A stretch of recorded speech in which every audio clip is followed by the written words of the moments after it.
నమస్తే, welcome to our channel. నేను రమ. ఈ రోజు మనతో ఉన్నారు ప్రముఖ ఆధ్యాత్మికవేత్త, తంత్ర జ్యోతిష్యులు చింత రుక్మాంగదరావు గారు ఉన్నారు. మాట్లాడదాం. నమస్తే సార్. మాతృదేవోభవ, పితృదేవోభవ, ఆచార్య దేవోభవ. ఓం నమో మాందేశ్వరాయ నమః. ఎలా ఉన్నారు సార్? బాగున్నాను, మీరు బాగున్నారా? బాగున్నాను సార్. సార్, శ్రావణ మాసం స్టార్ట్ అయిపోయింది. శ్రావణ మాసంలో ప్రతి ఒక్కరు కూడా అమ్మవారి అనుగ్రహం కోసం వాళ్ళకి తగినన్ని పూజలు చేసుకుంటూ ఉంటారు సమయాన్ని బట్టి. అయితే తంత్ర జ్యోతిష్యం ప్రకారం ఈ శ్రావణ మాసాన్ని వినియోగించుకొని అమ్మవారి అనుగ్రహం ప్రతి ఒక్కరి మీద కలగాలంటే మీరు ఏం చెప్తారు? ఎలాంటి పరిహారాలు చెప్తారు? శ్రావణ మాసము ప్రతి సంవత్సరం వస్తుంది. ఇప్పుడు ఒక వ్యక్తి, ఒక 50 సంవత్సరాల వ్యక్తికి అతని జీవితంలో 50 సార్లు శ్రావణ మాసం వచ్చి ఉంటుంది. అవును సార్. అతను ఎన్నోసార్లు శ్రావణ మాసంలో అమ్మవారి ఆలయము, మీరు అన్నట్టు లక్ష్మీదేవి ఆరాధన, ఇంకేదైనా ధన సంబంధమైనటువంటి ఎన్నో ఆరాధన చేస్తూనే ఉంటాడు. కొన్నిసార్లు చేయలేకపోవచ్చు, కానీ అతను ఆర్థిక లోటుతూనే ఉంటాడు అప్పటికి. శ్రావణ మాసము శ్రావణ శుక్రవారాలు చాలా శక్తివంతమైనవి. అవును సార్. మరి చేస్తూనే ఉంటాడు. అదేవిధంగా ఇంకే కార్తీక మాసం వచ్చినా, ఏ మాసం వచ్చినా డబ్బులు కావాలనేసి కదా ఎవరు ఆరాధిస్తారు, ఎక్కువగా ఆరాధిస్తూనే ఉంటారు. ఏ మాసానికి ఉన్న ప్రత్యేకత ఆ మాసానికి ఉంది. మనకున్న అన్ని మాసాలు శక్తివంతమైనవే. ఆయా మాసాల్లో కొన్ని ప్రత్యేకమైన దేవతలకు ప్రత్యేకమైనటువంటి ఆరాధనలు మనము హిందూ మత ధర్మంలో చేసుకుంటున్నాం.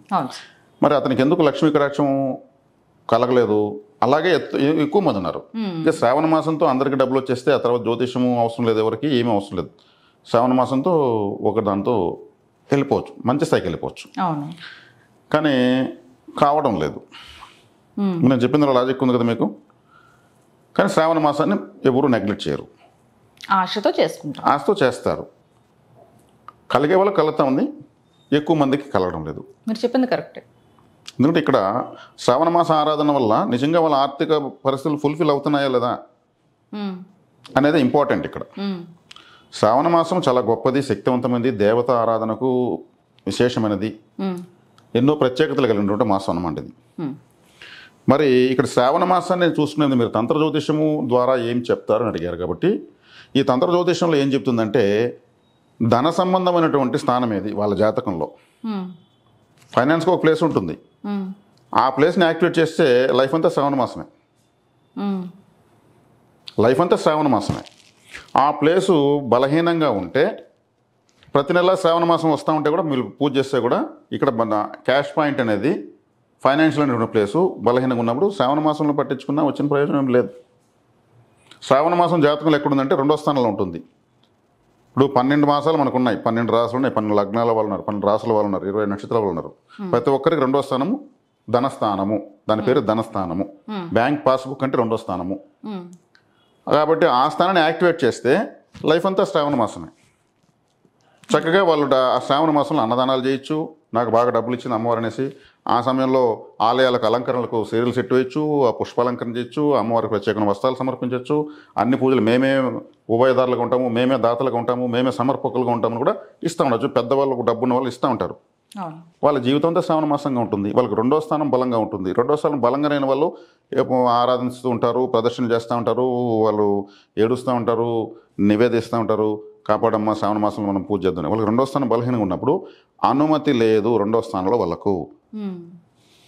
పర్మిషన్, ఫైనాన్షియల్ పర్మిషన్ చాలా వీక్గా ఉంది వాళ్ళకు.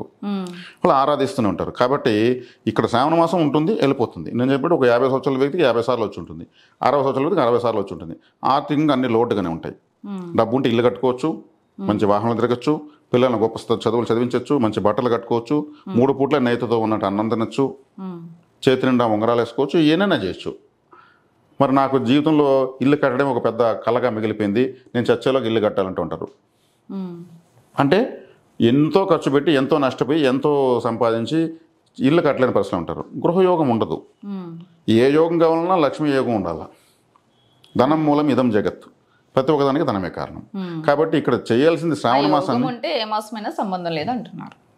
కాబట్టి శ్రావణ మాసం యొక్క ప్రత్యేకత మనం చెప్పుకోవాలంటే ఆ మాసమే కూడా ప్రతి మాసం ఇంపార్టెంటే. ఏ మాసంలో మనకు ఏమైనా కానీ మనకు ధనస్థానం బాగుండిందంటే జాతకమే శ్రావణ మాసం అవుతుంది, జీవితమే శ్రావణ మాసం అవుతుంది.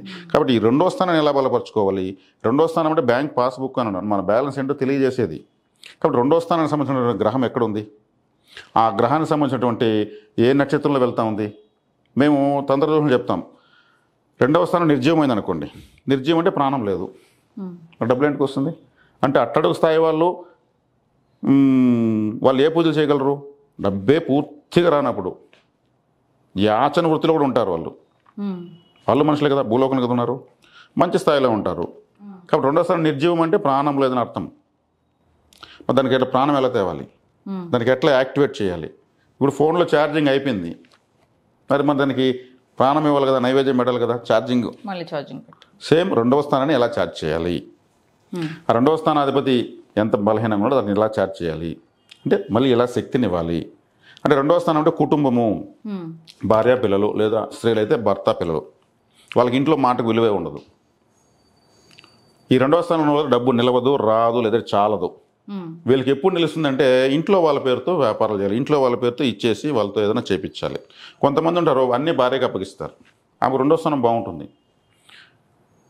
వీధిలో కూడా కామెంట్ చేస్తున్నారు, సంపాదించిన నేరేది పోయి భార్యకి ఇచ్చేస్తాడు, ఆమె ఇస్తే మళ్ళీ తీసుకుంటూ ఉంటాడు. అలా ఇవ్వడం ప్రారంభించినాకనే అతని గ్రోత్ స్టార్ట్ అవుతుంది. చెప్పేముంది, భార్యకే కదా. ఇంకెవరికన్నా ఫారెన్లో ఫోన్ చేసి అకౌంట్ నెంబర్ చెప్పుంటారా? తప్పు కాదు అది, భార్యాభర్త ఇద్దరు సమానమే. వాళ్ళ అండర్స్టాండింగ్ అది. ఎందుకంటే తనకు రెండో స్థానం, తను జ్యోతిషం చూసుకున్నాడు, కానీ ఎప్పుడైతే భార్య చేతికి ఇచ్చి మెయింటెనెన్స్ స్టార్ట్ చేస్తారో ఆ రోజు రెండో స్థానం బలపడిపోయినట్టే. రెండో స్థానం ఎప్పుడైతే వాళ్ళు యాక్టివిటీ వాళ్ళకి తెలియకుండా చేస్తారో ఆ రోజు వాళ్ళకి అన్ని సమకూరినట్టే. కాబట్టి ఈ రెండో స్థానాన్ని బలపరుచుకున్న వాళ్ళకు జాతకమే శ్రావణ మాసం అవుతుంది. ఈ నిర్జీవం అని చెప్పాను కదా, నిర్జీవత్వానికి ఏం చేయాలి? దానికి ఒక ఆలయం ఉంటుంది, ఆ ఆలయానికి వెళ్తే చాలు. శ్రావణ మాసంలోనే పూజ చేయాల్సిన ఆలయాన్ని. ఇప్పుడు పలానా చోటకి పోతే డబ్బులు, పలానా టెంపుల్కి పోతే గ్రోత్ స్టార్ట్ అవుతుంది, వ్యాపారం స్టార్ట్ అవుతుంది, లాభాలు స్టార్ట్ అవుతాయి, వ్యాపారంలో కన్జ్యూమర్స్ వస్తారు అని తెలిసినాక ఆలయానికి ఎందుకు వెళ్ళకూడదు? ఎంతోమంది సెలబ్రిటీస్ ఒక టెంపుల్కి పర్టికులర్గా వెళ్తారు. వాళ్ళు అక్కడికి ఆలయాన్ని పోకముందు సాధారణమైన దుస్తులతో, సాధారణమైనటువంటి చెప్పులతో వెళ్ళుంటారు. ఈరోజు ఒక కాన్వాయ్ అయితే వెళ్తుంటారు, అది వదలరు వాళ్ళు.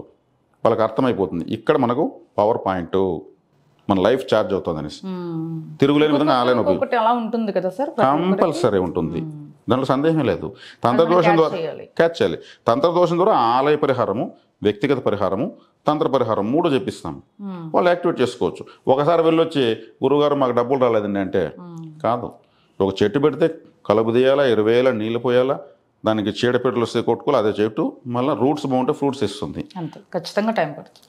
ఒకసారి పోయేసి రాలేదంటే అది కుదరదు, అదొక ప్రాసెస్. మళ్ళీ టచ్ చేయాలి. అక్కడికి పోయేసిన వాళ్ళకి మాకేదో కొంచెం బాగుంది అన్నప్పుడు, కొంచెం బాగున్నప్పుడు ఇంకా ఎక్కువ పోతే ఇంకా ఎంతో బాగుంటుంది. ఇప్పుడు నేను ఎన్ని రోజులు భోజనం చేయాలి, ఎన్ని రోజులు అన్నం తినాలని ఎవరు అడుగుతారా? లేదు. ఒక ఆలయ పరిహారం చెప్పుడు అప్పుడు మాత్రం అడతారు నేను ఎన్ని వారాలు పోవాలి అంటే. మనకు భోజనం అనేది ఒక ఛార్జింగ్, ఒక శక్తి. ఆలయం ద్వారా మన యొక్క జాతకంలో గ్రహ వ్యతిరేకత అనుకూలమవుతుంది. నేను 4 వారాలు వెళ్ళమంటే 40 వారాలు వెళ్తాను, లైఫ్ టైం బాగుంటే నేను లైఫ్ టైం వెళ్తానని చెప్పుకోవాలి. పరిహారాలు అక్కడికి వచ్చేకాడికి అది కూడా సింపుల్గానే చెప్పిస్తున్నాం మేము. ఇక్కడ ఏదో ఖర్చు పెట్టి హోమం అనడం లేదు, ఇంకేదో చేయమండం లేదు, పలానా అకౌంట్కి ఇన్ని వేలు అయ్యిందని చెప్పడం లేదు. పలానా ఆలయానికి పలానా రోజు వెళ్ళు, ఆరాధించు. లక్ష్మీదేవే డబ్బులు ఇవ్వాలని రూల్ ఏం లేదు, అందరి దేవతలకు డబ్బు ఇచ్చే పర్మిషన్ ఉంది. వీళ్ళకి ఏ దేవుడి దగ్గర అనుమతి ఉంది, ఏ దేవత అనుమతి ఉంది దాన్ని తెలుసుకుని పోతే చాలు.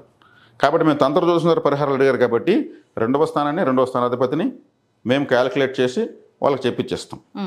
అప్పుడు చేస్తే శ్రావణ మాసం అంతా కూడా ఒక 10 గుళ్ళకు వీళ్ళు స్పాన్సర్లు అవుతారు కావాలంటే. ఆ మాసంలో జరిగేటువంటి దేవతారాధనలకు, ఆలయాలకు వీళ్ళు దాతలుగా కూడా మారుతారు. ఎందుకంటే ఆ స్థాయి వస్తుంది, యాక్టివేట్ చేసుకోవాలి.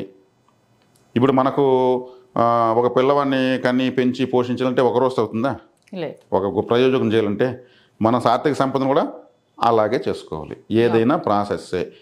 ఇప్పుడు జనాలు ఎలా ఆశిస్తున్నారంటే గుడికి వెళ్ళి దండం పెట్టగానే లక్ష్మీదేవి ప్రత్యక్షమయ్యి ఏటీఎం కార్డు పిన్ నెంబర్ ఇచ్చి బాబు నీకు ఎంత కావాలి తీసుకో, మళ్ళీ నాకు వచ్చే గుళ్ళో పూజారి దగ్గర ఇచ్చే అని చెప్పినట్టు ఉండాలి. అట్లా రాదు ఏది కూడా. అట్లా ఒకవేళ వచ్చినా అది ఉండదు కూడా, వచ్చినా ఉండదు. కానీ అలా రాదు కూడా అసలు. ఫస్ట్ ఆఫ్ ఆల్ లక్ష్మీదేవి అంటే ఒక ఎనర్జీ, ఆ ఎనర్జీని పట్టుకోవడానికి కరెన్సీ కాయిన్స్ తయారు చేశారు. అందుకే కరెంట్ లాగా అది ప్రవహిస్తూనే ఆగదు, ఖర్చు అవుతూనే ఉంటుంది.